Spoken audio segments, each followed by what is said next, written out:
આજે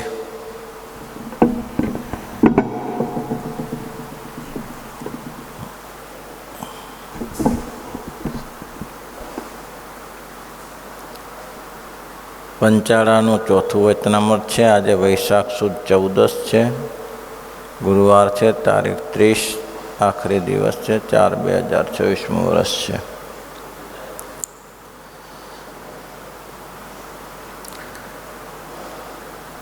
પૂર્ણ સ્વામી મુનિબાવાનો પ્રશ્ન છે, બ્રહ્માનંદ સ્વામીને પૂછેલો પ્રશ્ન છે. પહેલે નિશ્ચય હોય ને પછી સંશય કેમ થઈ જાય છે? શ્રીજી મહારાજે બહુ કહ્યું, સરસ કહ્યું, ઘણી વાતો કરી છે આ વચનામૃતમાં. દૃષ્ટેસ્તમ માનુષમ રૂપમ તવ સૌમ્યમ જનાર્દન ઇદાનીમ મસ્મી સંવૃત સચેતા પ્રકૃતિગત. ભગવાન કહે છે બે વસ્તુ છે. એક તો હું કોઈ કાર્યમાં અતિશય ઉતાવળો થઈ જાઉં તો મારું દિવ્ય રૂપેને દર્શન કરાવું છું, અથવા તો મારા જેના ઉપર કૃપા થાય છે તેને હું મારું દિવ્ય દર્શન કરાવું છું. તો કે કૃપા થાય છે, પહેલી તો વાત કરી દીધી કે ભગવાન ઉતાવળા થઈ જાય ત્યારે દર્શન આપી દેશે. પણ કૃપા કેના ઉપર થાય? આજ્ઞા અનુસરે ત્યારે.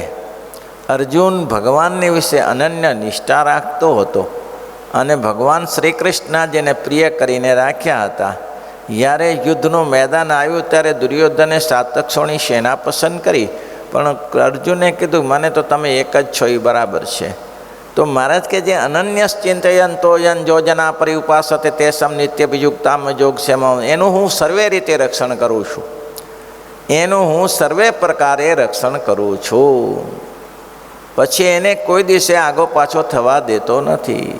આ શ્રી હરિનું વચન છે.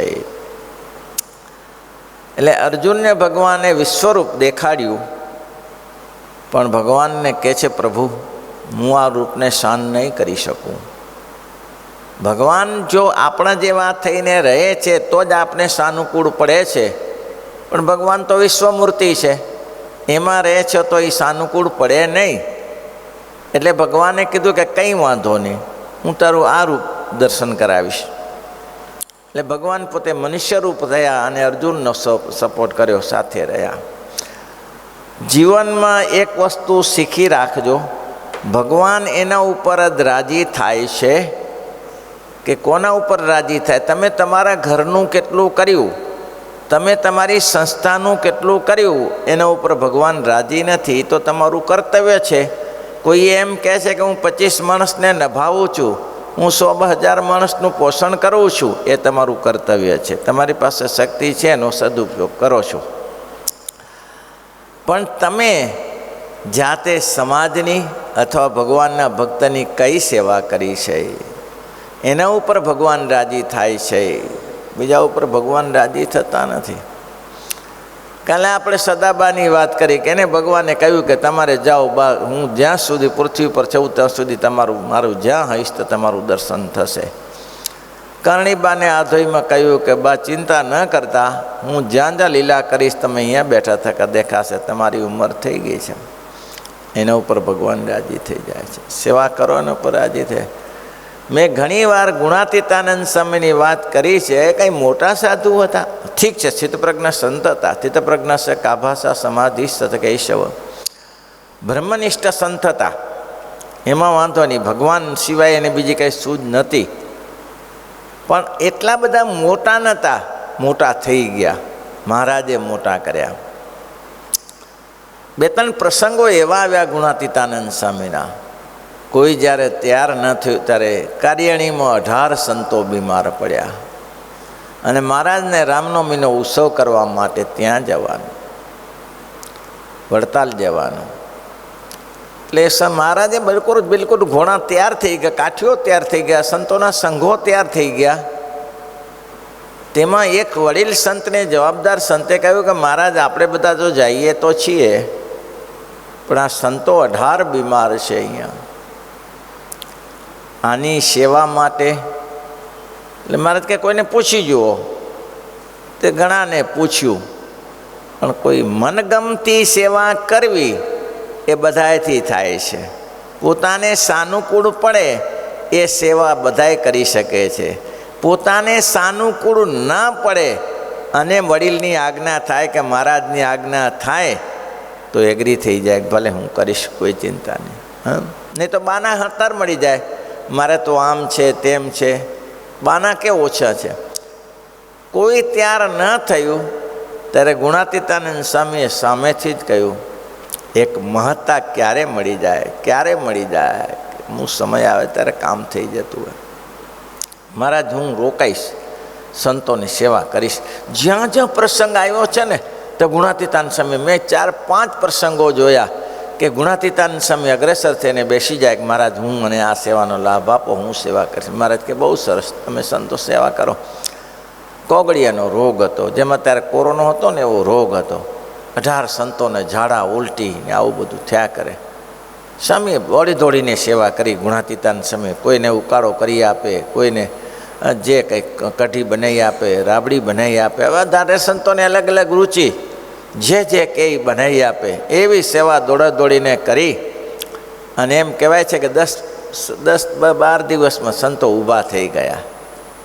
એટલે કે હવે પોતે નિવૃત્ત, હવે પોતે ભય ટાલ્યો ગયો સંતોને કે હવે કંઈ ખરાબી થાય એવું ન રહ્યું. અને એમ એક સંત તો બિલકુલ તૈયાર થઈ ગયા, સ્વચ્છ થઈ ગયા. એટલે ગુણાતીતાનંદ સ્વામીએ કહ્યું કે સંતો, એના ઉપર ભગવાનની પ્રસન્નતા થાય છે. સેવા કરે એના ઉપર ભગવાનની પ્રસન્નતા થાય છે. આવી સેવા કરું ને આવી સેવા ન કરું એ હિસાબ રાખે, એના ઉપર ભગવાનની પ્રસન્નતા ક્યારે થતી નથી. ક્યારે થતી નથી. જેના ઉપર ભગવાનની પ્રસન્નતા થાય છે, જે ભગવાનને રાજી રાખે. પછી મારા સંતોને કહ્યું, સંતો હવે તમે બધા સ્વસ્થ છો, તમે તમારી રીતે પ્રવૃત્તિ કરી શકો છો, તો તમે રાજી થઈને કહો તો હું હવે વડતાલ ઉત્સવ કરવા જાઉં. બધાએ સંતો કહ્યું કે હજી 4-5 દિવસની વાર હતી ઉત્સવની. બધાએ સંતો કહ્યું હાવ ખુશીથી થાવ, અમે બધા સુખી છીએ, હવે અમે અમારી રીતે બધું પહોંચી વળીએ એમ છીએ. એટલે ગુણાતીતાનંદ સ્વામી વડતાલ ગયા એક સંતને લઈને ગયા. ત્યારે શ્રીજી મહારાજે જોયા, ઓહો ઊભા થઈ ગયા આસન ઉપરથી, આવો આવો આવો મુનિરાજ, આવો આવો આવો આવો. અને મહારાજે 18 સંતોની સેવા કરી. તો ગુણાતીતાનંદ સ્વામીને મહારાજ 18 વાર ભેટ્યા, નામ લઈને એને ભેટ્યા. નિર્ગુણાનંદ સ્વામી આવો, બુધરાનંદ સ્વામી આવો, એક સંતના નામ લઈ લઈને ભેટ્યા મહારાજ. બોલો કેવું કામ થયું. નિષ્કુળાનંદ સ્વામી કે એકવાર ભેટીએ તો ઇન્દ્રિયો અંતઃકરણ બધું મલિનતા નીકળી જાય, આમ આખું શરીર બદલાઈ જાય. મહારાજના સ્વરૂપને એકવાર ભેટે, 18 વાર ભેટ્યા. આ મોટી સેવા. સેવાથી જ ભગવાન રાજી થાય. અને ઘણા લોકોને સેવા કહીએ ને કરે, અને ઘણા લોકો સેવા શોધી કાઢે. એમાં ફેર છે. શોધી કાઢે. રાસુ યજ્ઞ થયો ત્યારે ભગવાન શ્રી કૃષ્ણએ સેવા શોધી કાઢી કે હું આ સેવા કરીશ. હવે રાસુ યજ્ઞમાં સેવા કરનારા નહોતા. 84ના અધ્યાય વાંચવા જેવો છે. શ્રીમદ ભાગવતમાં 84નો 10મા સ્કંદનો 84મો અધ્યાય વાંચવા જે એક જ શ્લોક માર્યો છે. બહુ સરસ રમણીય કહ્યું છે. સંતોએ કહ્યું કે મહારાજ તમે સંતોની સેવા તમે, તો કે હા સ્વામી, મને આવો લાભ ક્યાંથી મળે. એને શું લાભ જોતો હતો? મને સ્વામી આવો સંત. મહારાજ બોલ્યા છે, મહારાજ કે જેને ભગવાન શ્રી કૃષ્ણ બોલે છે કે જેને મનુષ્ય ધારણ કરીને સંત ન સેવ્યા તેને શું કર્યું? સંત ન સેવ્યા તેને શું કર્યું? તારે મોટું કયું કામ થયું? કેટલા દ્રષ્ટાંતો છે, જોઈ જોઈને એમ થાય આહા હા ધન્ય છે, સેવા મળે છે તેને ધન્ય છે. ભુજના ધર્મદ્યુતના સ્વામી એક સરસ વાત કરેલી કે સુખસયામાં ગયેલો અને પૂજારી પૂજા કરતા હશે, પણ મને એમ થયું ચાલો આજે સુખસયામાં દષ્ટ બહુ થડી ગયેલી હતી. એ સેવા જ થતી હશે ને ત્યારે પૂજારી તો રોકેલા જ હોય ને બધા મંદિરમાં તો. અને હું એ કપડું લઈ અને મને એમ થયું ચાલો બધું આજે સાફ કરી નાખું. સંતો હતા નહીં, સંતો બધા માંડવી ગયા હતા.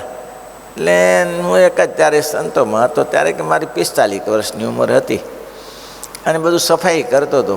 એ સફાઈ કરતાં સુખસયાની જે આગળ જે નીચે મૂર્તિ રાખીએ છીએ, 2 તકિયાની વચ્ચે મૂર્તિ, એમાંથી મહારાજ પ્રગટ થયા અને કહ્યું, સાધુરામ, બહુ ધન્ય સેવા તમે સારી કરી.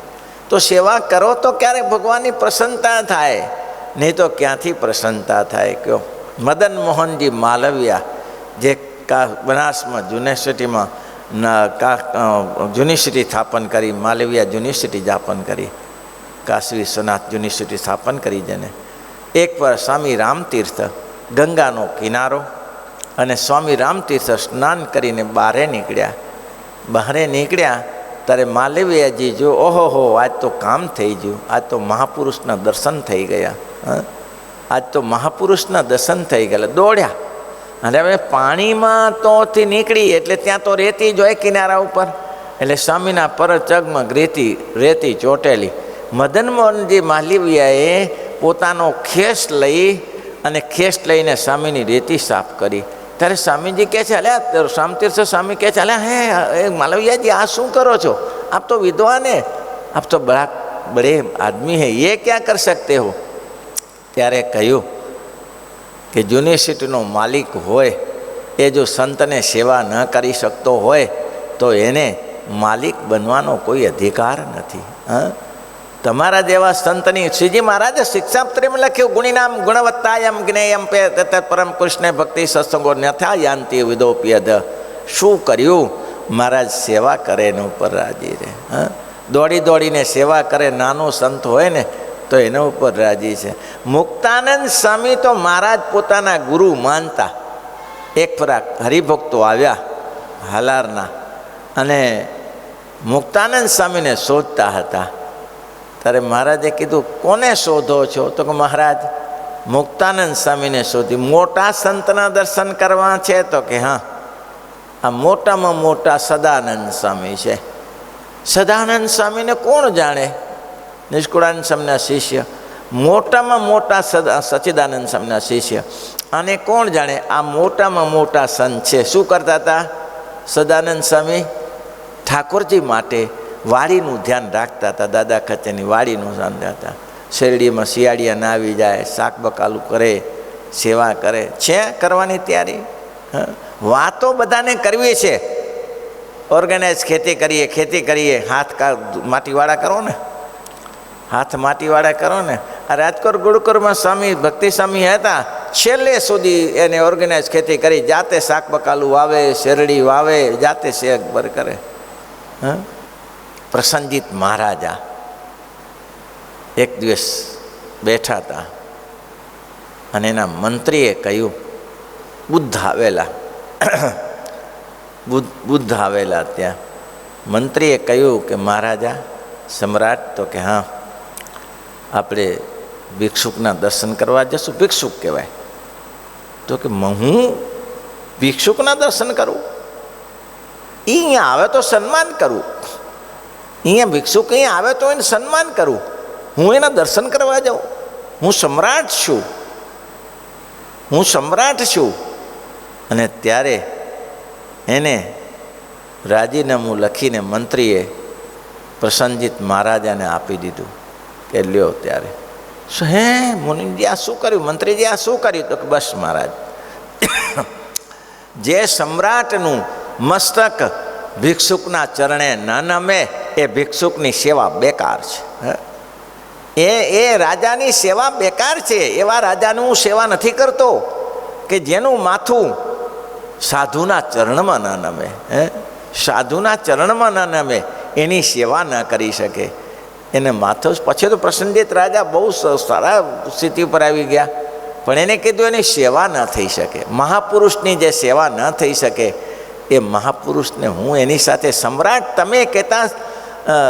તમે કદાચ સમ્રાટ હશો, પણ બુદ્ધ તો એ મોટી નગરી કપિલેશ નગરીના મહારાજા હતા. એને તો દુનિયા આખી માનતી હતી. એને છોડીને સાધુ થયા છે.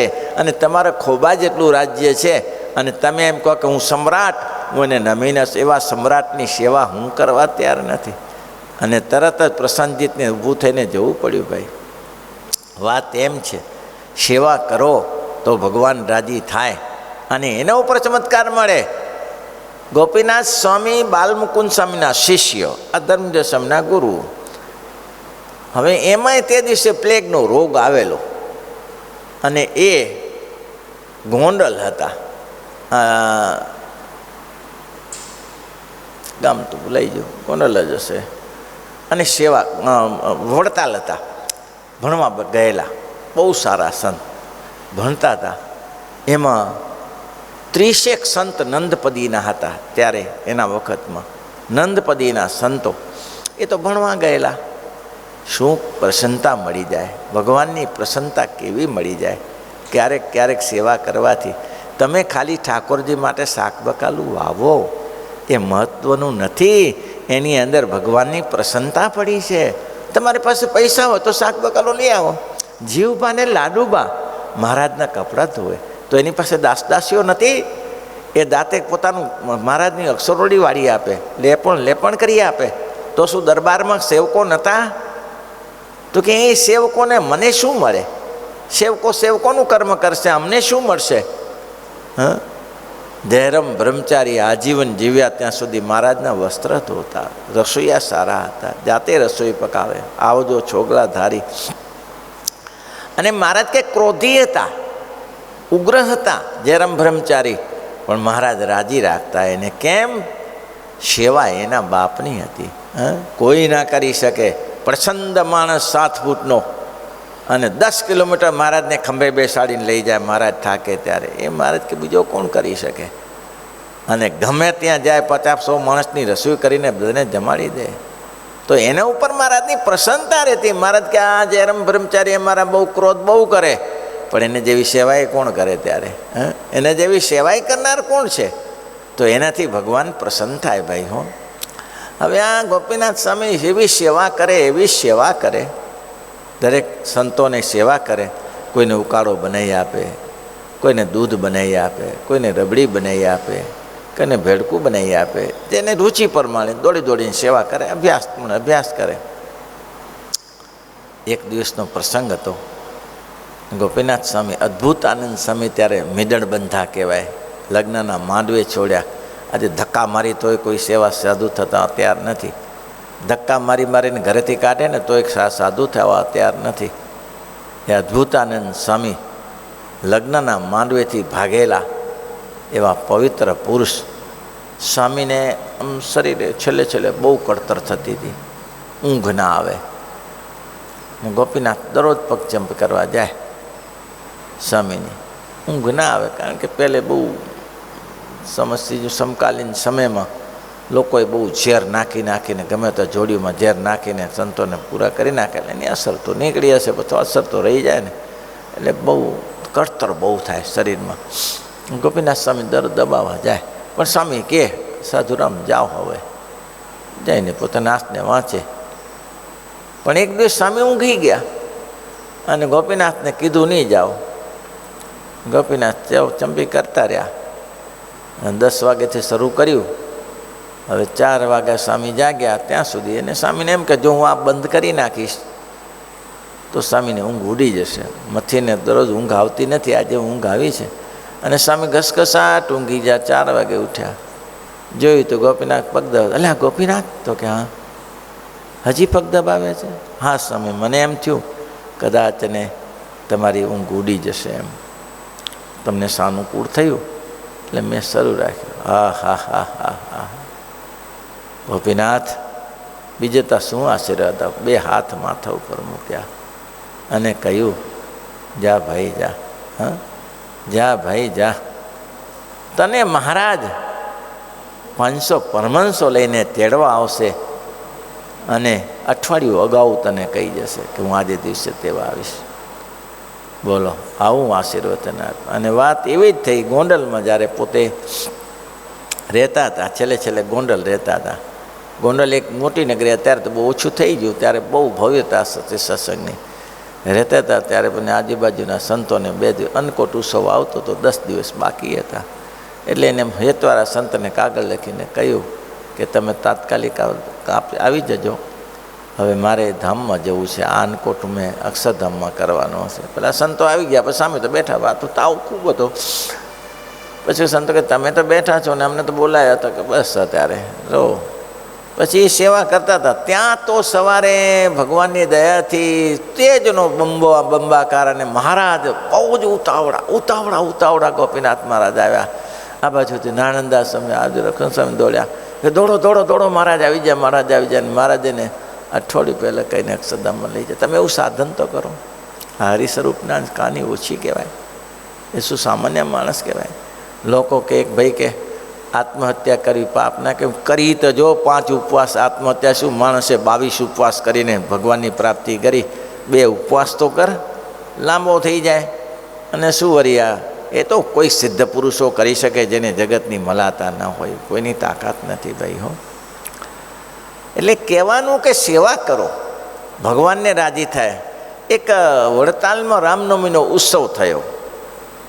એ ઉત્સવમાં એક અમરેલીના અમરસિંહભાઈ, જુવાન અવસ્થા, અને દોડીને સેવા કરે. તે દિવસે તો શું, આ જાજરૂ બાથરૂમની વ્યવસ્થા નહીં, એટલે કંતાન બાંધે બાથરૂમ માટે અને આવા ખાડિયા કરી દે અને એમાં માટલા મૂકી દે. એ વ્યવસ્થા કરતા હશે. પછી સવાર પડે એટલે બધા માટલા લઈ લેવાના અને સફાઈ કરીને ધોઈ નાખવાના, બધા મૂકવા. 8-10 દિવસ સુધી આ ભાઈએ સેવા કરી. આવી સેવા કરી. ખાડિયા ધોઈ નાખે, સંતોને કપડાં ધોઈ નાખે, સંતોને નવડાવે, પાણી ખીચી આપે. ત્યારે તો ક્યાં વ્યવસ્થા હતી? મહારાજની પ્રસન્નતા સેવા ઉપર થાય છે. અર્જુને જ્યારે ભગવાનની એકાંતિક રુચિ જાણી, સેવા એટલે શું? રુચિ. એક ફેરા કોઈ મોટા સંતે કહ્યું કે તમે આ કરજો, પછી એની પાછળ લાગી પડે, એનું નામ રુચિ. ખાઈ પીને ભેંસની જેમ પડી રહે એને કે એના ઉપર ભગવાન કે સંત રાજી થતા હશે? એના ઉપર રાજી થાય? આ સંપ્રદાયમાં મોટા પંડિતોએ જાતે ઠાકોરજીને માટે રસોઈ કરીને ઠાકોરજી મહારાજને જમાડે છે. એ મોટપ નથી રાખ્યા. મોટા વિદ્વાનો થઈ ગયા સંપ્રદાયમાં.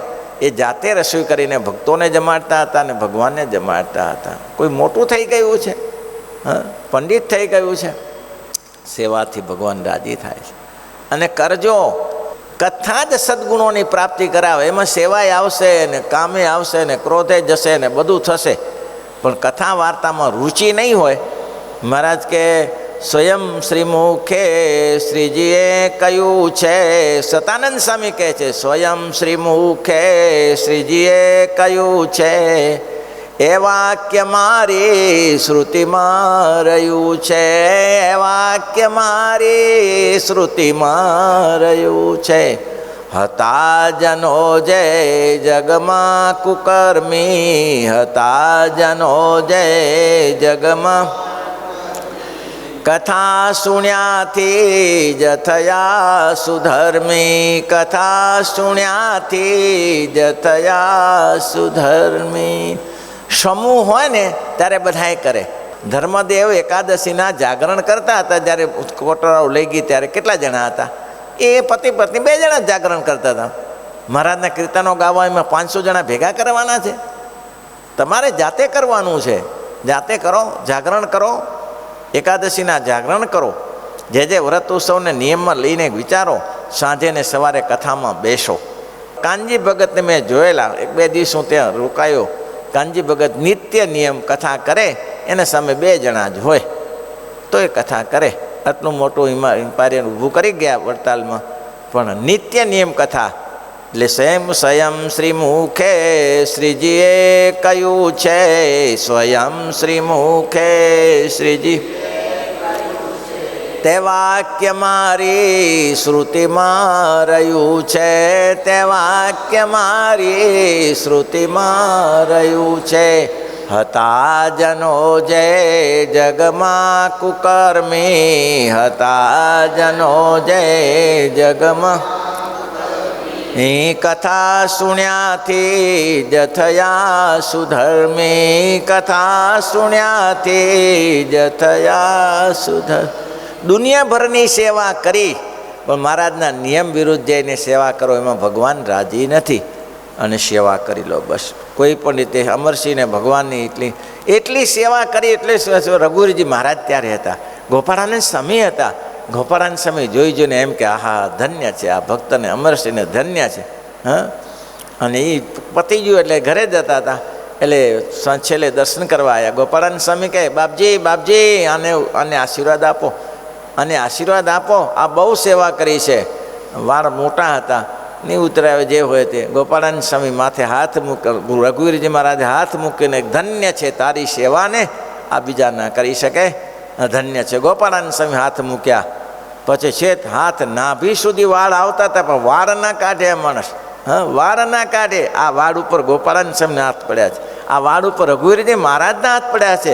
એ પોતે આંખે લગાડે પોતાના વાળને, આ વાળને ધન્ય છે. કોઈને એમ કહે કે દર્શન કરો, આ વાળમાં ગોપાળાનંદ સ્વામીનો હાથ છે, આ તો રઘુવીરજી મહારાજનો હાથ છે. ભાઈ આ નિષ્ઠા કરો, ભાઈ સત્સંગમાં નિષ્ઠા કરો. સત્સંગ હશે તો તમે કરી લેવા જેવું આ છે, બીજું કંઈ લાંબુ નથી કરી લેવા જેવું. અખંડ ચિંતન થાય બધું. ભેંસ આવશે તો પાડી આવશે ને હા કરે આવશે, નહીં આવે. ભેંસ આવશે તો પાડી નહીં આવે નહીં પાછળ, હા કરે આવશે, બધું આવશે. એને પેલા પૈસા અલગ ના આપવા પડે, પાડીના પૈસા અલગ આપવાના, સાંકળના પૈસા, એ બધું સાથે આવે જ. ભગવાન હશે તો બધું. આ ભગવાન રાખીએ છીએ ને, આ દુનિયાની આપણી જાઓ જલાલી છે, આ ભગવાન રાખીએ છીએ એટલા માટે. એટલે એ કરવું જરૂરી છે. સેવાથી પાછળ ના પડવાનું. અને ભગવાનને રાજી કરવા માટે શું ના થાય, શું ના કરી શકીએ.